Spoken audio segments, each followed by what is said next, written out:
अब इस ड्रामा की आने वाले एपिसोड में आप ये देखेंगे कि जैसे ही शाहज़र और शिफा की शादी हो जाती है, ये रुखसती के बाद अपने घर चले जाते हैं।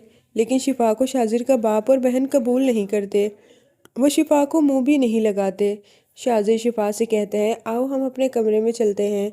कमरे में जाकर देखते हैं कि उनका कमरा तो किसी ने भी नहीं सजाया, बल्कि बहुत फजूल सा लग रहा होता है, जिस पर शाजिर को बहुत ज़्यादा गुस्सा आ जाता है।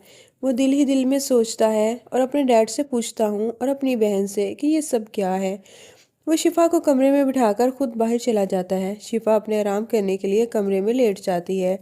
शाजिर अपने बाप के कमरे में जाता है और उनसे पूछता है, ये सब क्या है? आपको पता भी है मेरी शादी थी आज, और फिर भी आपने मेरा कमरा डेकोरेट नहीं करवाया। शाजिर भी अपने बाप से लड़ ही रहा होता है, तभी नबील वहाँ आ जाता है और शाहज़र से गुस्से की वजह पूछता है। नबील शाहज़र से कहते हैं, छोड़ो तुम इस बात को, ये कमरा तुम्हारे शायान शान नहीं है। मैंने तुम्हारे लिए होटल में एक खूबसूरत कमरा बुक करवाया है। शाहज़र बहुत खुश हो जाता है।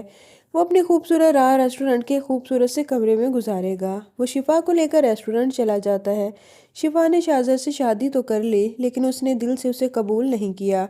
इसलिए वो ऐसा प्लान बनाती है कि रात भी गुजर जाए और शाहज़र भी उसके करीब ना आए। वो शाहज़र के गिलास में बेहोशी की गोलियां मिला देती है। दूध पीते ही शाहज़र को बहुत ज़्यादा नींद आ जाती है।